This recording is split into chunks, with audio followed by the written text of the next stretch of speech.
On today's episode, I am joined by my dear friend Charlie. One of the things he's teaching me is called open kettle canning, a traditional technique of preserving highly acidic fruits and berries that he learned from his mother and she learned from hers.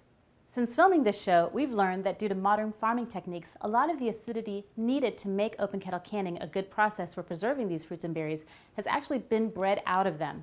But it's an easy fix requiring adding some additional citric acid and a little more time in the boiling water.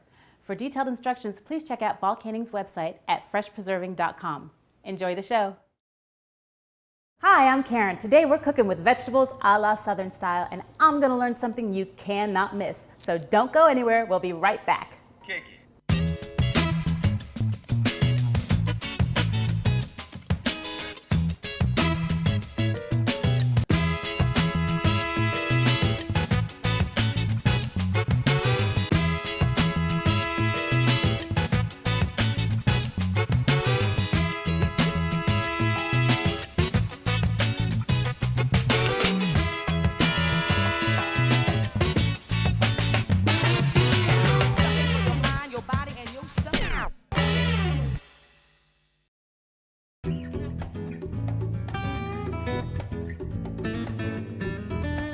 I'm in the kitchen today with my great friend Charlie, who besides being a fantastic hairstylist, is a wonderful cook.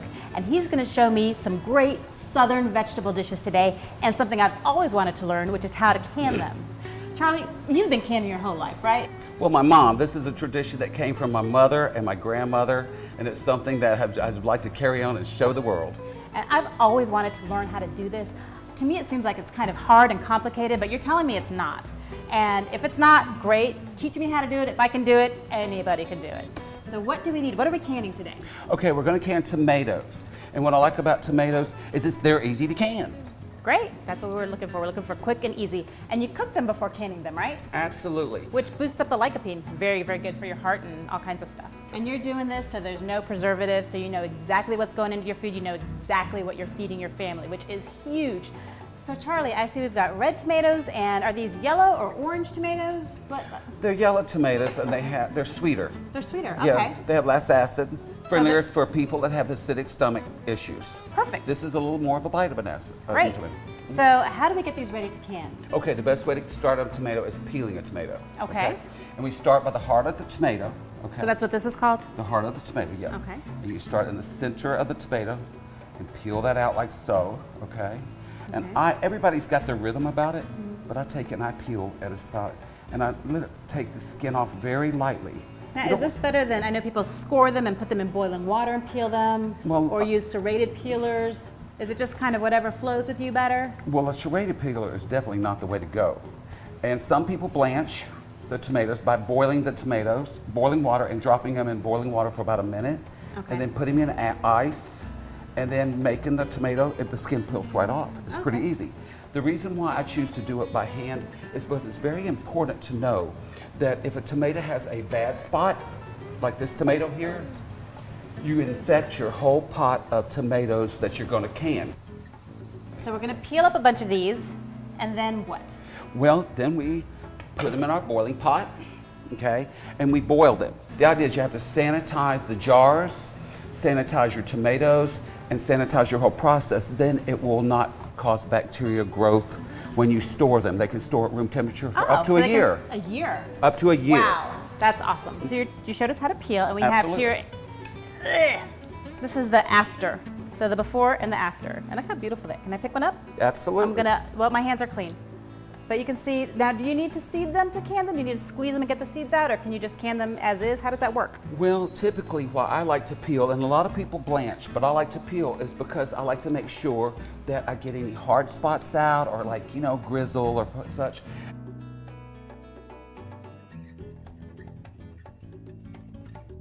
Great, let's get canning. Okay, let's go. Okay, so these have been boiling about 20 minutes. Yes. Is that right? Okay, About 20 great. Well, minutes. let's check them out. Okay, check that beautiful out. Wow, look at that. You see this? This is awesome. So they have just fallen apart, and you've got red and yellow in here? Red and yellow. Awesome. Okay, so now what do we do? Give us some sweet and some little acidic. Isn't that beautiful? Red and yellow. Isn't that pretty? And they look pretty in our jar, too, when they're in there. We like visual, you know? Yes. Now, to start the process, Okay. this is my magic stick. Okay, a lot of people use this particular item to do this with. Got all kinds of stuff. Okay, you can go down and you take this, Okay. go down in the jar like so, and I'll do the traditional way, but I'll do it my quick way in a minute. So we're gonna do, get your jar like so, okay? Pour your water out because you want to get it very, very hot. Okay. Yeah, okay, now it's done.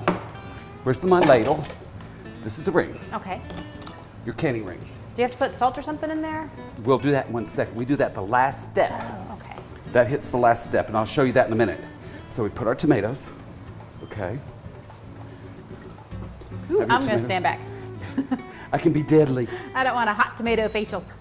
Absolutely. But it can That be looks messy. so pretty.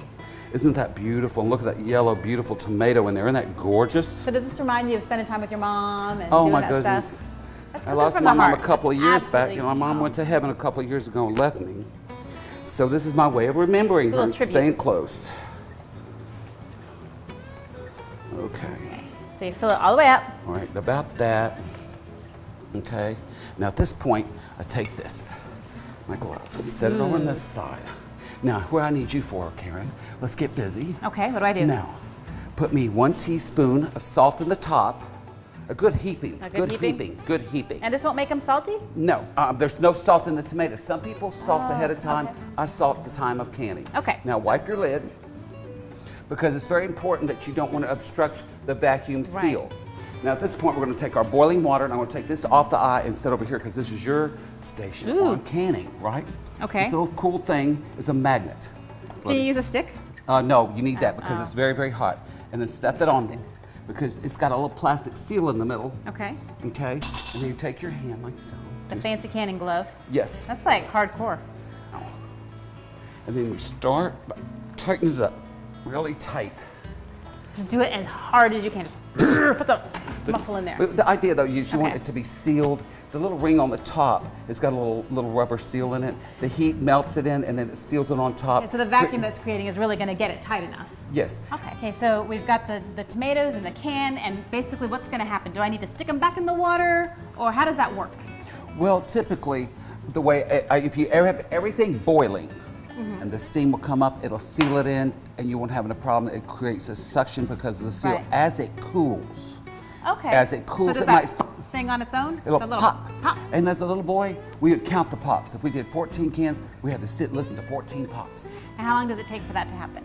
Around about 10 to 15 minutes, 10 to 20 minutes, depending. Okay, so in about 10 to 20 minutes, you're going to hear a little ding sort of sound, and you're going to get a nice flat, I don't know if you can see that, nice flat top, where before when we just kind of screwed it on, it was a little poking up a little bit. It's going to suck it right down, and that means you have your nice vacuum seal, right? Yes, and also if it doesn't pop, you can always stick them in the refrigerator. That means it did not. Very important.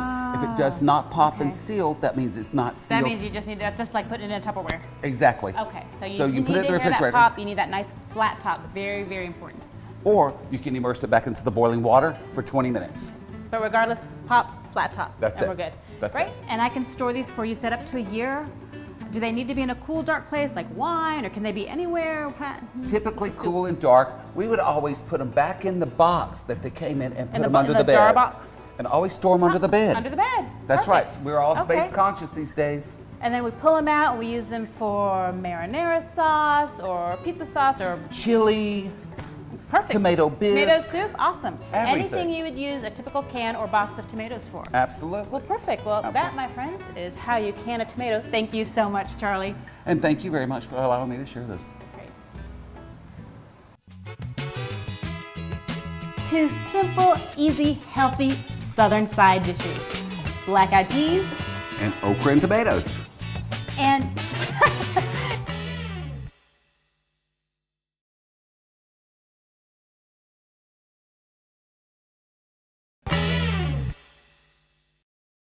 So I'm here with my good friend Charlie today, and he is teaching me how to cook Southern vegetable dishes. What are we making today, Charlie? We're going to make okra and tomatoes, and we're also going to make fresh black-eyed peas. I love black-eyed peas. All right, so okra and tomatoes. What can you tell me about okra? Well, first off, did anybody know that okra is in the same family as a hibiscus?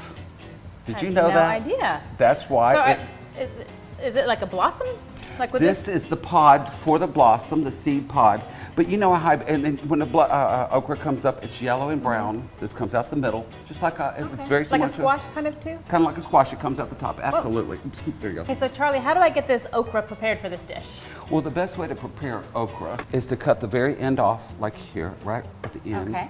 Cut this end off. Okay. 3 to 4 sections. Okay. I usually cut it in half and half. And then we use it in our dish. Is this Absolutely. this dish is we're looking for something quick for Okay. mom who's got to make dinner or dad in like 20 minutes. Okay. We take can I do? we take one of our canned tomatoes. Okay. We Very need a pot? simple. Absolutely. Could you give me a pot, please? Okay. Here we Let's go. add a canned tomato. Okay. And these are tomatoes that you canned. Absolutely. You know what? For that amount, Okay, let's do a big pot. one cup of tomatoes or one cup of okra Okay, and for this a is just quart frozen. of tomatoes. Okay. And you can see there's like All the right. little crystals on there. This is our frozen okra. Absolutely. I love this. Just open. Ooh. Ooh, don't you love that nice smell? That does Okay. smell good. Oh, it smells so good. Absolutely. We're gonna pour that in there like that. And how much okra is this? About 1 cup. About a cup. So I just About a dump cup. it in there? Per quart. Okay. Absolutely. Just dump it in there, pour it in there. Now at this point, Last it's two things seasoning out. as your discretion, salt and pepper to your desire. How you Would I like put that? any garlic salt or any spicy stuff in there? I guess that's just whatever you like, right? Whatever you like. Okay, so we've got our okra, we've got our tomatoes, and then we did some ahead of time, right here. How long do I need to cook it once I get it on the stove? And is 30 it- minutes. Am I boiling it? Is it high heat? What are we Well, talking here? what I do is I put it on a simmer, like a medium heat, and simmer it for about 30 minutes. So this is what it looks like when it's done cooking. Absolutely. Now So look the- at this beautiful dish. The okra's gotten a little dark. Let's tilt that up a little bit. It's gotten a little bit darker. But you can tell it's nice and soft, and you can see all of those seeds. It's kind of broken apart. The tomatoes have kind of broken apart. Absolutely. So we've got our okra and tomatoes, and now, Charlie, you're going to show me how to do something with black-eyed peas, right? Wow, black-eyed peas. Now the great thing about black-eyed Move peas, this. okay, this time of year they're fresh. So we're gonna try fresh peas. All right, it's out of your All way. right.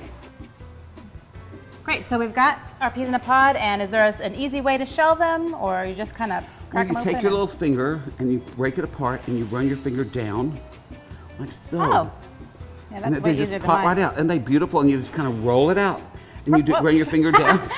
You could use dried black-eyed peas for these as well, right? Dried black-eyed peas are typically what people know how to use. They're more accessible. And they swell up just as fresh and nice. Okay, and this is just a bunch of shelled ones? Absolutely. These are Okay. fresh shelled. So Okay. they're a little more green than the ones that you typically see dried or in a can.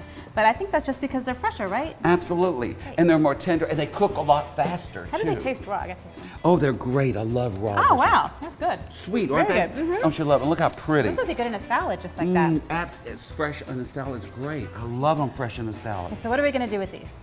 Let's get some shallot going. Shallots tend to be a little more pricey than a regular onion, but you can typically find them in your regular grocery store, and they have a really nice, more of a refined flavor to me. You can use them for that mild, not too much of a bite kind of onion flavor in your foods.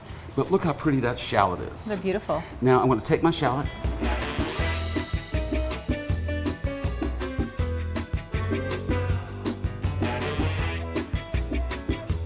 Okay, so we've got our peas, our shallots, our ham in there. What else do I need to put in there? Some water. Some water. Great. Yeah, put a little Do moisture. that? About a cup. About a cup. About a cup of water. and a half. So, cup and a half. cup, Just cup kind and of a half? eye it out. You just want to keep it boiling and not where it won't stick to the bottom of the pan. Okay, so does the water need to come up to the edge of the peas? I go a little further with it. Okay, so it Absolutely. depends on how much you're making, how much water you're going to add, but you want to bring water up to where, to about there, would you say? Absolutely. It's just covering the top of the peas. They're just starting to float a little bit, but it's not too much. You don't want to make a soup here.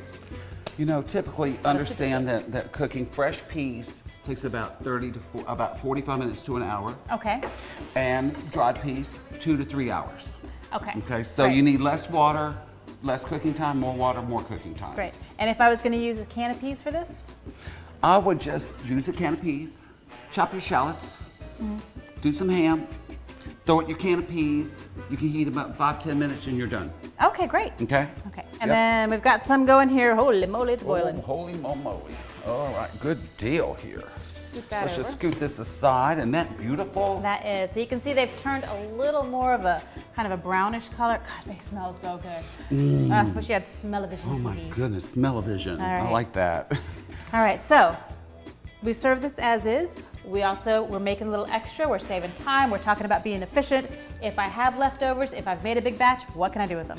Well, you know something? You can throw this in a bag in the freezer. Okay, so you can freeze them, You can seal it up and freeze it up. Make sure you let them cool first because you don't want your bag to melt on you. So there you have it. 2 simple, easy, healthy Southern side dishes. Black-eyed peas. And okra and tomatoes. One of my all-time favorites, creamed corn and... Creamed corn and tomatoes. And that's one of your family traditions, right? Absolutely. What do you think? I have good stuff.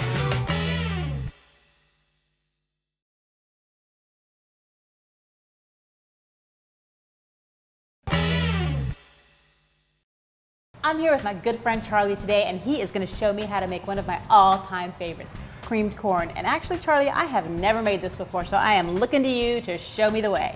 Well, Karen, the trick on creamed corn is how you prepare it. Creamed corn does not have cream in it. It's just how the cream is in the corn that's been extracted out. Oh, I thought it had like milk or cream or butter or something. No, okay. it's how and it's extracted out. So much healthier too, because that's what we want. We're cooking for our families. We're looking for something that's easy and that's healthy. It takes a little practice. Okay. A little practice makes perfect. Okay. Okay, as we go. Hold the ear of corn to this and hold it downward. And you want to, with your hands, if you're righty. And you want to go toward yourself. Normally, you would not want to cut toward yourself. Yes. This is the case where if you cut down, you're going to get in trouble because it's going to go into the cob. Oh, okay. Okay, so you want to cut at fluency. Now watch me, and then I take it and I start at the base of the knife. Okay. And I literally slice at the very top of the knife like that. So you're not going all the way through. No. You're just kind of taking the tops off? You just take Let me try and this. skin the top off. That's it. Woohoo! Isn't that beautiful? And then That you is go very- through the that's corn easy. and just see, and watch me just slide through this corn real fast like this. Okay, yeah, Isn't so if that you're getting in beautiful? there and your knife's getting stuck on the cob, you're going too deep. Absolutely. You just want to cut the tops right off of those little corn kernels. And all that juice, that's what we're going to use. For Absolutely, you just don't want, and a lot of times if you squirting me. see what I'm saying, they're juicy when you bring. I'm These just are enhancing the super juice. Juicy. Hey, Absolutely. I'm getting a nice corn facial. And watch this now. Watch this. Oh, yes. And then to get the cream out of it, and you take the back of your knife. I get a rhythm going where I know exactly where I am. Get halfway through it, and I loop and hold it downward to it scrapes. And see how that nice milk comes out of the corn? Okay. This was my mom's bowl. It's almost 40 Aw. years old. See, again, cooking from the heart. See, I like it. I just love to do this. It just gets me so excited. And we'll just get these last one done, and then we're gonna put it in the pan and get it going. If you're just doing this for the first time, cut a little more slowly. It is quite Follow the dangerous. thumb. Yeah, absolutely. A And little. you might also want to wear some protective gear. You know, also what makes that a If you're little with easier- someone. It's easier if when you're at the sink, set the bowl in the sink, it goes down in toward the sink. That's a good. That's a the good best point. way to handle it, you know? Okay, so we've got our corn, the kernels off, the milk out of it. What's our next step? Next step, we're gonna do the skillet. Let's get it on the skillet. Okay. Grab the skillet for me. Absolutely. And we're gonna put it on the eye. It's very simple, okay? Do I need to put any butter or anything in there first? Let's get let's put our corn in the skillet, Okay. okay? So let's do it. Corn There we in the go. skillet. Okay. Last little bit out. We don't Yeah, you want don't want to waste it. No, we don't want to waste not one. Whoa, hello. Oh, it's flying. That's what I love. It's exciting. Okay. Now, we need some water and butter. Okay, how much water do we need? We need to take about 1.5 cups of water. Okay, and how much butter? And a stick. A stick of butter. So stick of cup butter. and a half of water, a stick of butter for 8 ears of corn? 8 to 10 ears of corn. Yep.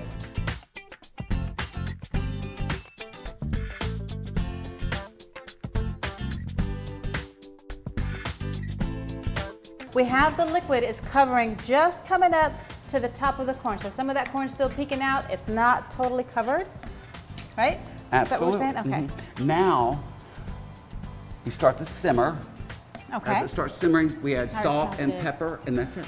That's it? Just brilliant. Wow, I thought it was so much more complicated. No, Why so- have I not been making this forever? Now we know. Well, we've got some cooking, so let's show them what it looks like. Absolutely.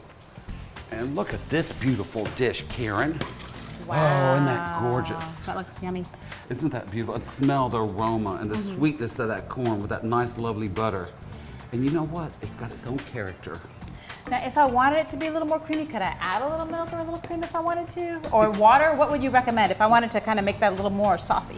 Well, if you want to make it a little saucy and you want to make a little more cream and make it really creamy, you could put some half and half or just straight cream. Okay. But we don't need to. You don't need to. We're keeping it Absolutely. healthy. You don't have to. It's typically served like this. This is cream style corn. Oh, that looks delicious and it smells Now, fantastic. if you really want to do something great with this, you could fry this in a skillet with some bacon. Oh my gosh. Okay, I'm gonna be really bad. Okay. I gotta taste it. How hot is this? What do you think? I have good stuff. Absolutely. Very, very, it's so sweet. It tastes like you added sugar to it. And there's no sugar. And I like there's a little bit of the crunch still in those kernels. So it's not kind of mushy like the kind you get in a can, at the store. It tends to be real mushy. The good thing about using fresh corn is that sweetness you get is coming out of the corn itself. Tend to, when you get corn from the store, it loses its liveliness. Well, a lot of the things that are processed in the store seem to be very over-boiled. So, And all right, so we can serve it like this. What else could we do with this? Oh, wow, Karen, I have a really special little gift to share with you. My favorite dish my mom loved. Tomatoes and corn, cream corn. I've never heard of that. You take a quart of our tomatoes we canned Okay. in our cupboard and pour them right on top of the corn itself, okay? Okay. Pour it right in, all right? And stir it in, let it heat up. And you wanna taste something brilliant? You wanna taste something really brilliant? Oh my goodness. Clean my spoon off. It's got its own flavor. It's the here we acidity go. of the tomato with that sweetness of the corn. I never would have thought of this.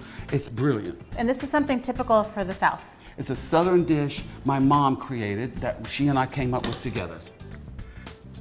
That's really delicious. Isn't that incredible? The sweetness of the corn and the tanginess of the tomato really play off each other really well. So that's how easy it is to make these delicious, healthy Southern side dishes. One of my all-time favorites, cream corn, and Cream corn and tomatoes. that's one of your family traditions, right? Absolutely. Charlie, thank you so much for sharing this with us today. My pleasure. If you missed any of this episode or you want to catch any other shows and get the recipes, you can check us out on cox11.com. Don't forget to like me on Facebook at Karen is Cooking from the Heart. And remember, you don't have to be a trained chef or cook to prepare and can delicious, healthy dishes for your family. You just got to cook from the heart. Well, to prep okra for the dish is interesting. Oprah. So prep Oprah. Prep okra. Oprah, we're gonna have some okra. Are you prepared? Okay. Okay. Okay. And We're having okra for lunch. all right. Okay. All right. Ready? Okay. To prep okra. Oh my God. I'll ask you the questions. Okay, that's fine.